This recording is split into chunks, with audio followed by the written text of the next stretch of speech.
ಮನೆಯಲ್ಲಿ ನೋವಿನಿಂದ ಮಲಗಿದ್ದ ಡಾಕ್ಟರ್ ಕೃತಿಕಾ ರೆಡ್ಡಿ ಈ ವೇಳೆ ರಾತ್ರಿ ಐವಿ ಮೂಲಕ ಅನಸ್ತೇಶಿಯಾವನ್ನು ಕೊಡ್ತಿದ್ದಂತೆ ಈ ಕಿರಾತಕ ಬೆಳಗ್ಗೆ ಏಳುವ ಹೊತ್ತಿಗೆ ಕೃತಿಕಾ ರೆಡ್ಡಿ ಜೀವಂತವಾಗಿರಲಿಲ್ಲ.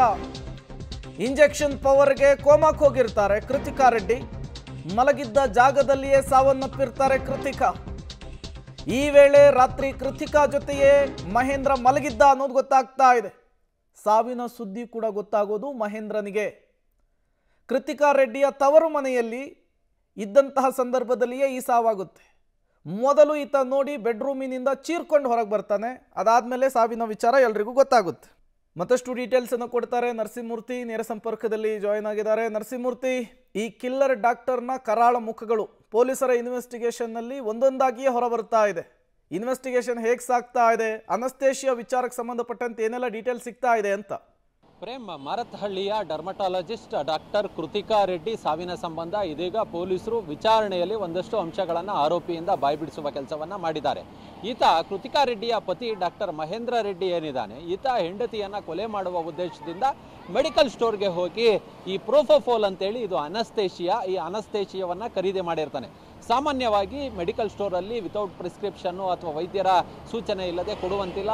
ಇವರು ಮೊದಲಿಗೆ ಮೆಡಿಕಲ್ ಸ್ಟೋರ್ನಿಂದ ಆ ಒಂದು ವಿಚಾರವನ್ನು ಈತ ಪ್ರೋಫೋಫಾಲ್ ಕೇಳಿದಂತಹ ಸಂದರ್ಭದಲ್ಲಿ ಕೊಡೋದಕ್ಕಾಗೋಲ್ಲ ಅಂತೇಳಿ ಹೇಳಿದ್ದಾರೆ. ಆತ ನಾನು ಸರ್ಜನ್ನು, ಬೇಕಾದರೆ ನೋಡಿ ಅಂತೇಳಿ ಆತ ಈ ಹಿಂದೆ ಬರೆದಿದ್ದಂತಹ ಪ್ರಿಸ್ಕ್ರಿಪ್ಷನನ್ನು ಸಹ ತೋರಿಸ್ತಾನೆ. ಅಂದರೆ ನಾನೇ ವೈದ್ಯನಾಗಿರೋದ್ರಿಂದ ಟ್ರೀಟ್ಮೆಂಟ್ಗೆ ಬೇಕು ಕೊಡಿ ಅಂತೇಳಿ ಬಲವಂತವಾಗಿ ಮೆಡಿಕಲ್ ಸ್ಟೋರಿಂದ ಈ ಪ್ರೋಫೋಫೋಲ್ ಅನ್ನುವ ಒಂದು ಅನಸ್ತೇಶಿಯಾವನ್ನು ತೆಗೆದುಕೊಂಡು ಬಂದಿರ್ತಾನೆ.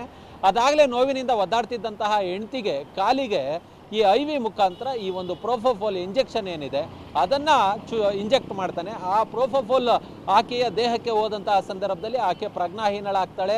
ಆಕೆಗೆ ಕಾನ್ಶಿಯಸ್ ಇರೋದಿಲ್ಲ. ಯಾವಾಗ ಆಕೆ ಪ್ರಜ್ಞಾಹೀನಳಾಗಿರ್ತಾಳೋ ಆ ಸಂದರ್ಭದಲ್ಲಿ ಆಕೆಯನ್ನು ಒಂದು ದಿನ ಆದರೂ ಕೂಡ ಸಹಜ ಸ್ಥಿತಿಗೆ ಮರಳದಂತಹ ಸಂದರ್ಭದಲ್ಲಿ ಆಕೆಯನ್ನು ಮತ್ತೆ ಈ ಟ್ರೀಟ್ಮೆಂಟನ್ನು ನೀಡಿ ಮತ್ತೆ ಕಾನ್ಶಿಯಸ್ ಬರೋ ರೀತಿ ಮಾಡಬೇಕಿತ್ತು. ಆದರೆ ಆತ ಮಾಡಿಲ್ಲ.